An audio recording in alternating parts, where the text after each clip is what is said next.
Hello, and welcome to Concentration Risk, the 15th episode in the Crossing Thin Ice podcast series, brought to you by Actuarial Risk Management.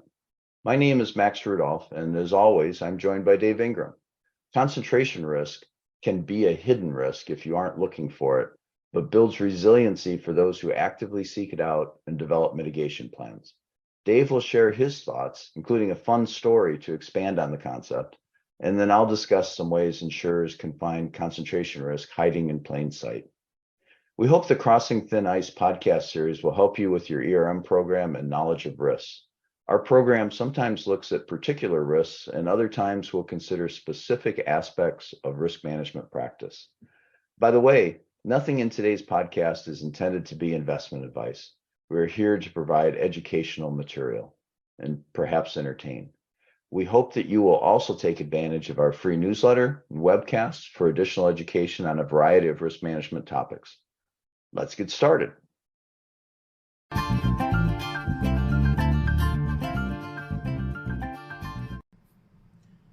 There are so many ways to concentrate. Strategic concentration is particularly tempting. When things are going well, it makes sense to do more of whatever it is that is working best, but that increases concentration. Once you learn how to do something right, it makes sense to do more of that. That increases concentration. One supplier is almost always the cheapest, the fastest, and the best quality, so we give them more business. That increases concentration. There's often one product with better margins than the rest, and it sells better too. So we plan to increase our capacity to make that product. That increases concentration. We have access to a new asset class that generates additional returns, and so we add to our exposure. That increases concentration. Our best distributor runs rings around the rest. We are working on giving her a larger territory. That increases concentration. The alternative, the diversifying alternative, just doesn't sound so smart. You would do things like hold back when things are going well. Do more of the things that you haven't quite mastered. Buy from the second and third best suppliers. Keep up capacity for the lower margin, lower selling products. Restrict your best distributor from selling too much. Limit exposure to specific products or asset classes. But why is concentration risk so deadly? The answer to that is pretty simple arithmetic. If your conglomerate amounts to 4 similar-sized separate divisions that do not interact so much, it's quite possible that if one of those businesses fails, the conglomerate would be able to continue operating, wounded but fully able to operate the other 3 divisions. But if another venture has just one highly profitable, highly successful business, then it will either live or die with that one business. In insurance, we see this concentration risk all of the time. If you're an insurer that only writes business throughout the Pacific Islands in the 1700s, but you find that your best salesperson is on Easter Island and your highest margin product is business interrupted insurance for the carvers of the massive Moai statues. So you do more and more business with your best salesperson selling your best product until you're essentially writing just that one product in one location. And then the last tree on the island is used, or rats eat the roots. All of your customers make claims at once.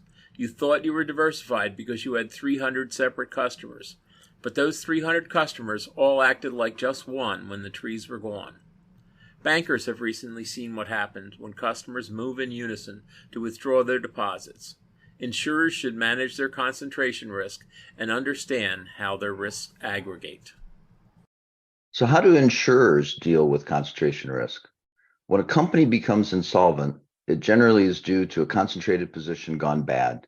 This could be due to bad bets on a specific asset class, such as exposure to residential home mortgages leading up to the Great Financial Crisis, mispriced liabilities, or reliance on a single distributor who died or left the firm to join a competitor. Some of these concentrated risks can be mitigated, but that typically inflicts a cost to offset the reduced volatility, along with often creating counterparty risk. How can these risks be anticipated and managed? Most risks can be identified in advance, but which ones threaten solvency? It's not easy. Bankers in early 2023 all knew that their customers could take their money with no notice, but their stress scenarios came nowhere near 100% withdrawals. If you have a concentrated bet in your business model, you should test what happens if everyone acts in a way that mimics historical worst-case scenarios. Narrative scenarios help by considering assumptions that move in sync with the stressed variable. An example would be a floating rate bond. As interest rates rise, the default rate would also be expected to rise, as struggling companies who could pay the interest when rates were low are more likely to default in a higher interest rate environment. Modelers often use rules of thumb to simplify their models, in some cases holding dynamic assumptions steady rather than rebuilding them periodically from scratch using first principles. When the environment is unstable, this can be very dangerous. Many times the simplest answer is correct. Diversify into risks you understand that are not highly correlated with existing exposures. Let's look at a few concentrated risks and how a stress test might identify other mitigating actions. Let's first look at asset classes. For credit risk, bonds and loans rated below investment grade tend to be cyclical, with stable periods of strong returns offset by occasional surges of defaults. Make sure an entire cycle is included when determining assumptions for defaults and recovery rates. A deterministic scenario with immediate defaults will stress a block better than a stochastic scenario set and tell a concise story. Assume the worst default rate in the last cycle for next year. Did you survive? For market risk, as it applies to equities, the key here is to test beyond the level required by the regulator. If the required scenario is 30%, then test 50%. In the US, we have seen these types of drops several times in the past century. Do your hedges extend beyond drawdowns required by your regulator? They should. Now let's consider collateralized assets. When investors reach for yield, investment bankers always seem ready with products that roll together many high-risk assets that, when combined, magically are modeled as low-risk bonds. A stress test that identifies the underlying assets with their characteristics is a good place to start, especially if the investor owns the entire pool. Does the aggregated risk make sense? Now let's talk about liabilities. The insurance industry in the past has offered options to policyholders without pricing for them, assuming they won't be exercised. The Silicon Valley Bank experience has provided the best type of lesson, one learned by others. In the life insurance industry, before a product with guarantees is sold, it should be stress tested and compared with the firm's risk appetite statement. Dynamic lapse assumptions should also be tested, as they have outsized importance for DAC amortization under GAAP accounting. Have you mitigated the risk of policyholder selection? For geographic concentration, writing business in one state or one sector creates unanticipated risks. Utilizing a reinsurer or creating a pool with companies doing business elsewhere can help, but be sure due diligence is performed. A poorly priced product can destroy the income statement of other firms in the pool. Be aware of the counterparty risk that has been added. A regional insurer that invests in the same area should be very aware of the overlap in this risk. For example, one firm held the mortgage for one of the World Trade Center buildings and wrote group life for a major tenant. Another concentration risk is distribution. When a large percentage of business is written through a single person or group that could change affiliation, it's necessary to look at incentives. Some insurers will set up profit-sharing arrangements or increase retention bonuses. Most companies, when they're starting out, suffer from this risk. Diversifying through recruitment or a merger can help and will simultaneously offset overhead expenses. Insurers also need to consider the combined effects of assets and liabilities. There are three forms of leverage. Borrowing is one, naked derivative positions another, and asset liability mismatch is the third and most dangerous for many insurers. Any bet on the future direction of interest rates an insurer has made will be magnified. Boards should spend time understanding this risk so management incentives are aligned, with risk limits and escalating communication for breaches. To conclude, concentrated risks should be identified and communicated. It is easy during times of stability to stop looking for anomalies, but that is a mistake. These discoveries should be discussed at the board level as risk appetite is being set. Stress testing using deterministic scenarios can identify which assumptions matter for solvency, but should be reviewed periodically and built from scratch using first principles.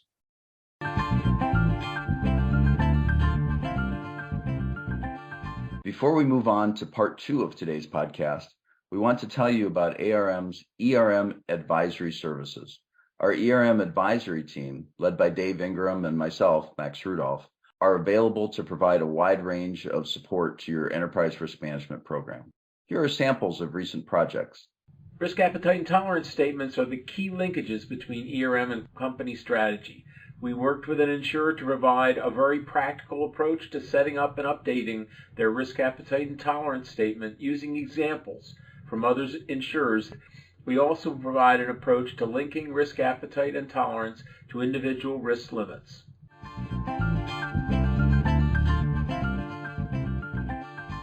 And it's interesting because it's so easy to keep doing things that are working well, but clearly that has its downsides too if you don't think it through very well.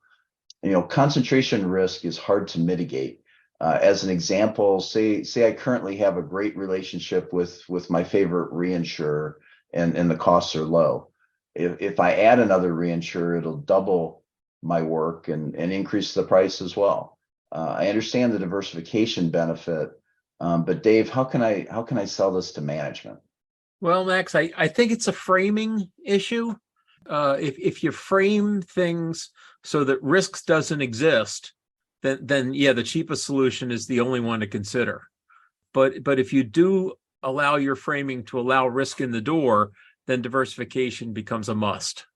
We've all heard about, or maybe even we've all experienced issues with concentration risk on supply chains.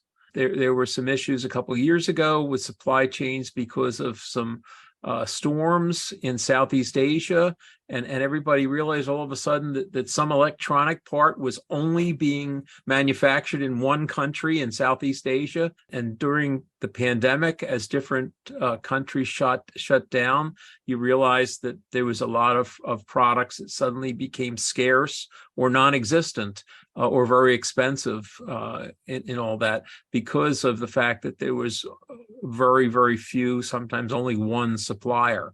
In insurance, we don't think of ourselves as having a supply chain, but it really is the same kind of thing. And the reinsurer is part of that supply chain for us. And when you frame it that way, as part of a supply chain, that if a link breaks in your supply chain, then suddenly your business is gone. And that's what you have with the reinsurer. So that's the conversation you need to have around reducing concentration risk. Is how that affects your future. It also affects the length of the possible length of your future. How do incentives play a part in concentration risk? Well, that's an issue that I've heard talked about, but I've not heard that many companies ever do anything about, which is, having risk and risk management affect compensation.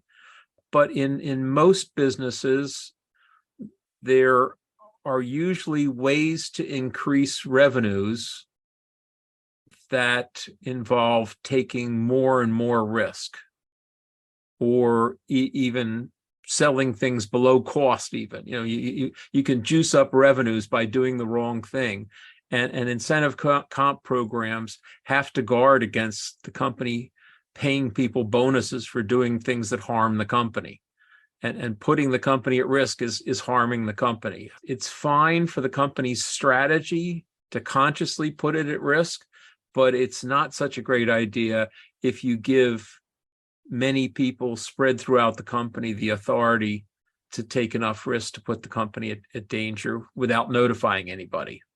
And in effect, by having incentive comp programs that don't pay any attention to risk, that's what you're doing. It's interesting. One of the concentration risks that a lot of companies worry about is that they're in a narrow geographic range. If you're a company like that, how can you deal with that concentration risk? As with the other examples here, it's mostly an act of will. I saw a very small company, one that was a single, by charter was restricted to operating in a single state, and in fact was operating only in half of that state. They were told they were too concentrated because the half of the state they were operating in was the coastal half of the state, and they were subject to windstorms on that coastal half. They went out and they took their head of marketing. They said, go to the other half of the state and hire salespeople. and they did that and managed to get to the point where their business was like 60% on the coastal half and 40% on the other half. So it was an act of will to commit the time and money to hire the salespeople in that other half of the state, but it worked for them. It's not always even that easy. I mean, that wasn't easy, but I do know of another company that was a regional, it was mostly operating in a single state and decided to become a regional company. So they opened up businesses in each of the adjoining states, 6 or 7 adjoining states. And years later, the CEO told me that they had never made any money from any of the business they did in any of those other states, that they just never got to the point where they hit a critical mass where they could cover their expenses, where they could attract the best business. People were always giving them opportunities to write insurance on the business they couldn't place somewhere else. And so it was a matter of, well, were they clever enough to figure out what was wrong with the business? There are difficulties to it. It's not that easy, but all of these diversification efforts are necessary. What if I want to diversify the asset portfolio, Max? What do you think? What do you suggest? Well, there's a couple things that I think about. One is, now the insurance companies can buy ETFs. Even if you're a small buyer of assets, you can get a broad mix of geographic locations through that form of the asset. But you can also go into different asset classes. The thing that I always tell people there is to make sure that you have the specific skill set for that asset class, because I've seen too many companies that they go and they say, oh, I read about this in the Wall Street Journal, it's going to give me diversification, so it must be good. You can always hire somebody who does have that skill set, but there you need to also provide the oversight for the person who you've brought on, because especially if they're an outsourced investment manager, you want to make sure their incentives are aligned with your incentives. One of the things that I found in a project a few years ago is that when I looked at what caused past insolvencies, and this was mainly for life and health companies, but I think I did some P&C work in there too, but asset concentration was one of the prime reasons for it. It was people getting in big into places that they really had no business being. Dave, what about liabilities? You have any more thoughts on that? My experience with companies that have tried to diversify, they often use the term diversification, because it's different. It doesn't correlate, but a non-correlating risk with a negative expected profit does not help the company. Writing different kinds of liability coverage requires different expertise. And expertise is not cheap and it's not easy. If the company tries to think about it, how did it get to the point where it has the expertise that it does have in its primary business? It took years to develop that. They didn't just go out and hire a person who came in and was the expert and caused them to have a great business. Chances are, if there is somebody like that, that's somebody that could go out and start their own company. And so you have to be able to compensate somebody that could do that for you at a level that would make it attractive for them to work for you instead of for themselves. And so it's not cheap at all to diversify in liabilities. If you do go into it on the cheap, you're probably going to have some bad experiences. So, Max, are there any risks that you worry about with an insurance company where the industry seems to be over concentrated? Well, there's a couple. One is just what I think is an over reliance on FHLB for liquidity, and I've thought this since people first started doing it, and it's got to be 20 years ago now. I saw similar comments made during the Silicon Valley Bank implosion here earlier this year that politicians really drive who the FHLB can help. And the FHLB, their mandate is to help the home residential mortgage market. Politicians could cut back and leave out insurers at any time. So I'm not saying you shouldn't use FHLB. I'm just saying that you should show some resilience and have a plan B, a backup guaranteed credit line or something like that. Second one is just the oversight of these outsourced investment managers. Most of the ones who are managing assets that are also managing for pension plans and things like that, they don't have actuaries there, don't necessarily understand the way that insurance companies need ALM, certainly from a life perspective. They're managing the assets and looking at it completely separate from the liabilities. So I think some oversight there would be helpful. And there's certainly consultants out there who specialize at this, and they do a great job. There's several to choose from. Third one is one that we're not there yet, but I think we need to get closer is this limited awareness of geographic concentration between the assets and liabilities. The story we always tell is about World Trade Center on 9/11, where a life insurance company not only wrote the group life business for several floors in the building, but also held the commercial mortgage. And so got a double hit during that event. So I think companies need to continue to work, and I see progress here, but need to continue to work towards almost an X-ray of your assets and liabilities in terms of where they are, so that as you have sea level rise, what the impact might be 5, 10, 15 years out.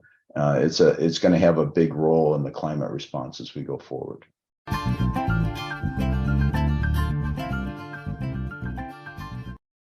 In risk management, it's not an understatement that it is always concentration risk that turns problems into disasters. But as we point out, to be successful, a business needs to concentrate on what they do best. Insurers need to find a balance and to be particularly careful to notice concentrations that arise from totally different activities. We hope that you have enjoyed this episode of Crossing Thin Ice, presented by Actuarial Risk Management. If you found it valuable, please like, subscribe, and share with your colleagues.